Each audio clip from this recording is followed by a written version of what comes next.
Hey everybody, welcome to BrickVault. Today is another LEGO Top 10 Mocks of the Week episode where we show you the coolest custom creations we happen to see people building throughout the week in LEGO. There's no particular order in which I show off all of these models, and I, like always, have included all the links to their profile so you can see where these pictures come from, and there are a ton of extras because there's just so many good creations. I can't not put them in the description as well. Also, this week we showed off a review video for the amazing Lego spinner by David Duperron. The instructions can be found in the web store, and it's probably one of my favorite mocks to put up on display. I really like the way it looks canted on that display stand. Also, at the end of this episode, if you want your pictures to appear in the fan mock creation section, please check out the video description for the proper way we like to get those pictures sent on over to us. All right, here's the first build. This first build comes from the Heroes Club Lug. I'm sorry, I don't know how to pronounce the exact name of the builder, and there was technically no title given to this model, but it's safe to say it's called something like Lobster. I remember saying this when the Elite Praetorian buildable figure set came out with those shoulder pauldron molds. I said, there's somebody that's gonna turn this into a lobster at some point, but I did not guess that it would be used as the claws. I thought it was gonna be a smaller build like that for the tail. Also, I had no idea that anyone would decide to try to use the chest armor piece for the head of the lobster. It's an amazing interpretation, and it's just one of those fun models that couldn't exist unless there was one very specific set that came out earlier in order to build off of. By the way, there's lots of spaceships in this episode, and this is the very first one. It's called the A108 Harvester Heavy Assault Fighter by Onkel Ton. There's just something really pleasing about this ship. It's got a kind of traditional looking cockpit, and the shape of it expands out in a way where you think there might be wings attached, or perhaps the body goes on a bit longer and sleeker, but it really just kind of snubs off there, and there are some amazing subtle details kind of thrown into the mix around this ship. Personally, I think that transition between the cockpit and the wider body just looks very smooth, and the single red stripe cutting along the back gives it just a little bit of highlighting, but nothing that doesn't make this thing still feel pretty real and gritty. There are some great builds for engines in the back. I really like how they're splayed out a little bit on either side. And now let's get into something that's really classic. This is by Robson M, and it's the Cadillac Series 62. It looks to me that this car is built roughly at what you might see from a creator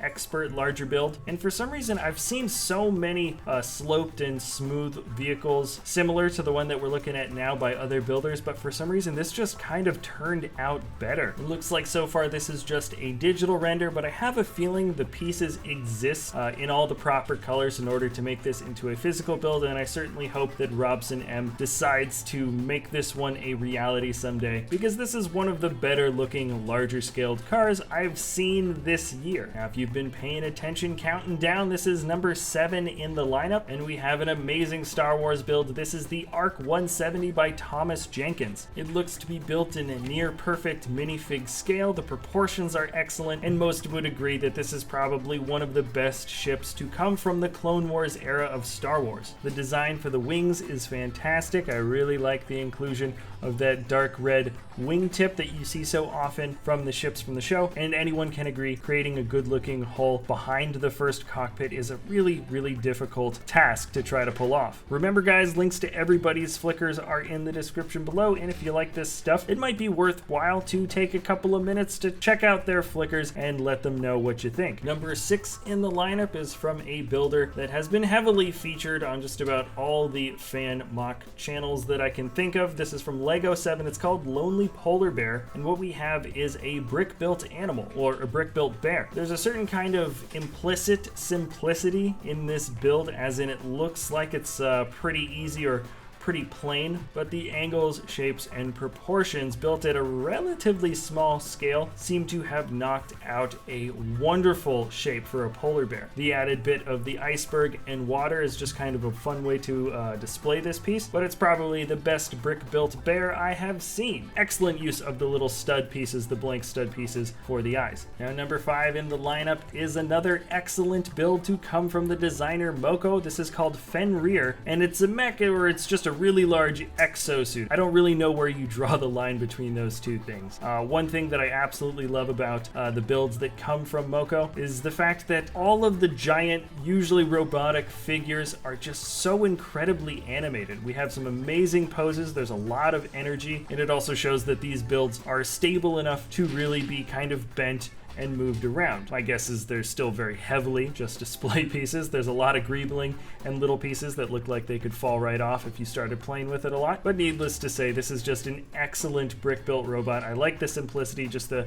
little yellow highlights and the green in the front. Plus, you can also see where your figure, where the pilot would go in the back. This designer is definitely known for some extravagant robotic builds, and it's kind of nice to see something that looks a little bit more gritty and realistic, if you can say that about a mech or exosuit. Okay, we're moving on to number 4. This is the LEM Attack Craft. It's spelled XYLEM. Tell me how you think that's supposed to be pronounced. It's from Intert, an amazing designer, and this guy, like so many, he just never stops building as far as I can tell. Now, if you thought the earlier spaceship in this episode was a departure from traditional looks, this one is even more so. Yet, despite the fact that it's got such an alien shape, it really does feel like it can cruise through space at a pretty quick speed, would be my guess. It looks to have some heavily mounted guns. I have a feeling that's a rotating spinning turret or spinning gun right in the front center. And then I also find those little clipped-on pieces for the engines, those sort of flat silver pieces around the thrusters in the back, make an excellent detail. Check out Intert if you haven't had a chance. He's also got a couple of builds up in our web store. And now for my absolute favorite build to have ever come from The Last Jedi. In essence, I don't even know if this crystal fox was, I think, one of my favorite animals to come from the Star Wars universe, but Runa Lindblom did an amazing job building what looks to be a life-size version of this creature. Its eyes light up and glow, and there were a ton of transparent crystalline pieces kind of hanging off from every which way. Proportionally, I think I have seen some animals that probably fit a little bit better into a fox shape if you're just talking about the general shape of this creature, but this was a very ambitious design. I'm glad somebody went for it, and I think the final product really does the creature justice at the end. By the way, we are in our top 2. I chose some pretty large builds for this one. This is from Alan Bohr, and it's called Lego Movie Dream Treehouse. This guy is known for building some very, very large creations, and even though I have seen the Lego Movie 2 already, I don't think this is a specific part of the film. So this isn't like any kind of spoiler stuff. I think this is just a Lego Movie 2 mock that has a lot of the characters that have already been featured and come out in some of those sets. Alan has some amazing large creations, but he is also pretty notorious for not taking lots of close-up pictures, though I wish I could really go inside and see all these fun details. At the end of the day, what you have is a hollowed out tree with a weird looking Unikitty structure on the top, the Lego Movie 2 logo, and waterfalls coming down halfway through the tree body. It looks like we've got a whole interior with a piano, bookcases, stuff like that. Anyways, there's plenty of things to pay attention to, and we are very much in the same boat. When it comes to the last build, this is the number 1 of the week. It's called The Summoning of the Soul Hoarder, and it's an Ellie and Cossy collaboration. I found the photos on Ben Cossy's Flickr, and wow, I mean, really, we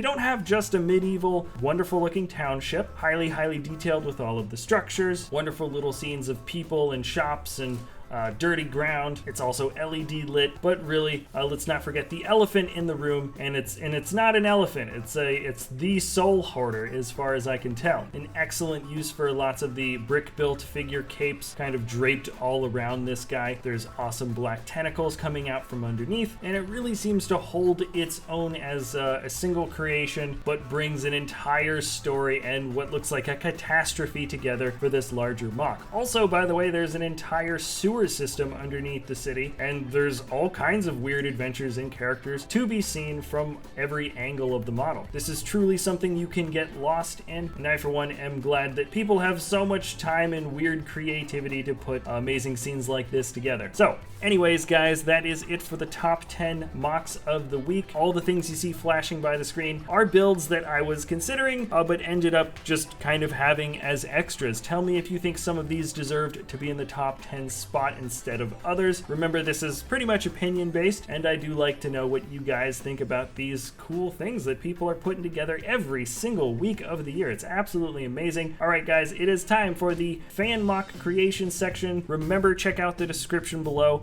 if you want to submit pictures for the next week, for next Sunday. Thanks a lot for watching, everybody, and we'll see you next time at BrickVault.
Everybody, just jumping in, wanted to let you guys know that we've got a Lego web store, www.brickvault.toys, where we sell the PDF step-by-step instructions for some incredibly awesome Lego MOCs. The revenue from the web store helps support us here at the channel, as well as the designers that help make these amazing Lego creations, and it's definitely worth checking out if you guys want to take a crack at building some of the more high-quality, detail-intensive Lego builds. That's www.brickvault.toys, and thanks a lot for watching. We'll see you next time at BrickVault.